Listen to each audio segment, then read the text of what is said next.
Donald Trump's cognitive dissonance related to what's really going on in America right now and the world responding to it goes far beyond having a weird attitude or just ignoring it. It's absolute lunacy. And so much so that in this breaking story, he's losing one of his most ardent supporters who just directly attacked him. And why? Because with what's going on, these are the things that Donald Trump is focused on. It's literally insanity. Take a look at what he had to say about his gold card. $5 million. For $5 million, this could be yours. That was the first of the cards. And you know what that card is? Gold card. It's the gold card. The Trump card, gold card. Who's the first buyer? Me. Who's the second? I don't know, but I'm the first buyer. It'll be out in about less than 2 weeks. And of course, the Tesla commercial he did on the White House lawn. So Trump has this private Tesla viewing at the White House, and then he comes out, I need to show it to you, with notes, as though he is a car salesman. Take a look at that. In the Sharpie, which is how you know it's real, Teslas can be purchased as low as $299 a month or $35K. All cars have self-driving, just needs to be turned on. I mean, what does it say that people are currently freaked out about their 401ks, freaked out whether or not they can go to the grocery store and purchase eggs, that they're talking about cutting Social Security. Instead, what he's choosing to spend his time doing is a car commercial for Tesla. It's just bizarre. And the weird commentary about the word grocery? What is wrong with you? But likewise, an old-fashioned term that we use, groceries. I used it in the campaign. It's such an old-fashioned term, but a beautiful term, groceries. It sort of says a bag with different things in it. Groceries went through the roof, and I campaigned on that. I talked about the word groceries for a lot.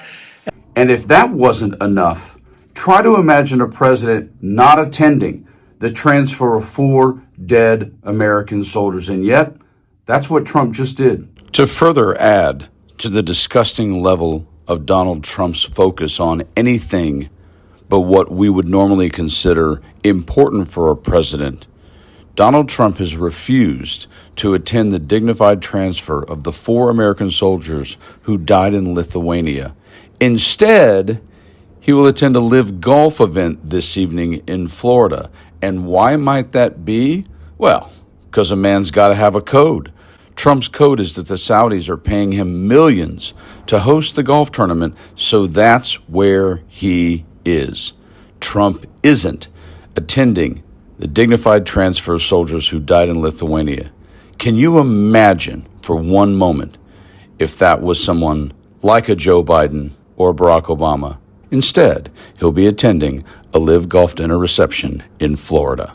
So in this breaking story, one of his biggest supporters, Ben Shapiro, just went off on him about the tariffs. Yesterday, President Trump declared that it was, in fact, Liberation Day. His giant tariff policy that he just dropped on the market unilaterally, probably unconstitutionally. Trump's reciprocal tariffs impose hundreds of billions of dollars in new taxes on Americans, be the largest tax increase since the Revenue Act of 1968.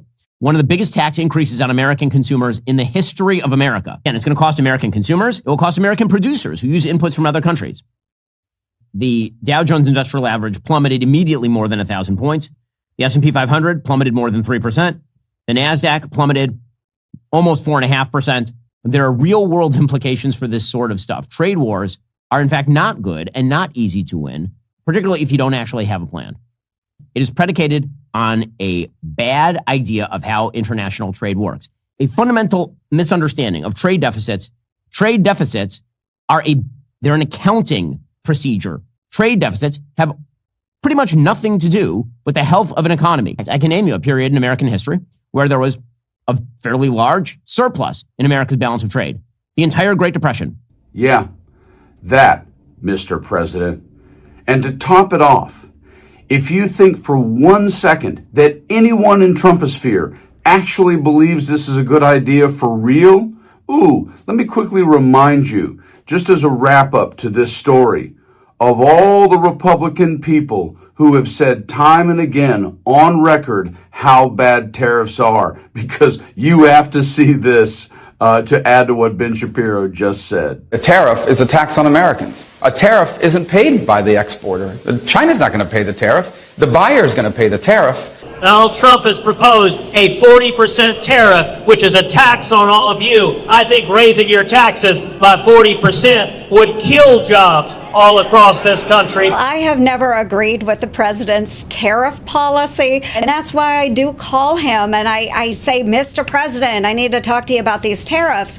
And he will come back and he'll say, oh, Joni, I know that you don't like tariffs, but I'm a tariff guy. Taxing European car imports hurts BMW because they can do the same thing to us. China wins when we fight with Europe. China wins when the American consumer has higher prices because of tariffs that don't affect Chinese behavior. Now with a 10% tariff laid down, who pays that tariff? The American workers and the American companies pay the brunt of all those. So far, Americans have paid $12 billion in tariffs. It's not punishing the Chinese, it's punishing us. You know, the highest tariff levels in the history of this country, the Smoot-Hawley tariffs, were enacted, and it shut down world trade.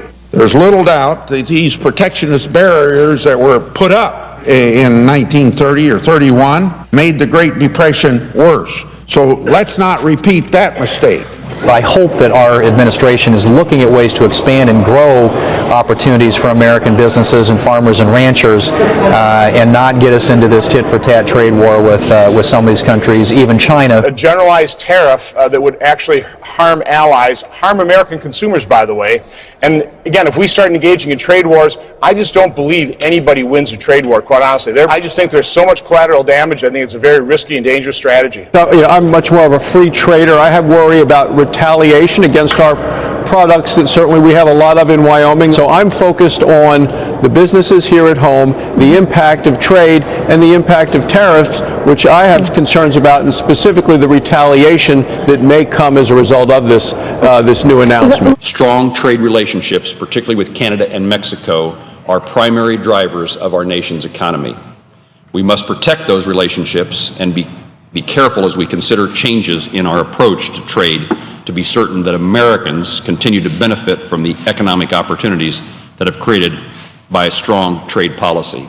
We all can make a lot of jokes about Donald Trump. We can be angry about what he's doing. All of those things are valid and matter, but the truth of the matter is what this man is likely to do or could do when he has his hands on the nuclear codes should be very disconcerting when someone literally functions in a state of his own snow globe bubble, so much so that this story even had to be told today. He is so far from reality, it is truly frightening. And yet, what do you have to do? Got to stay frosty.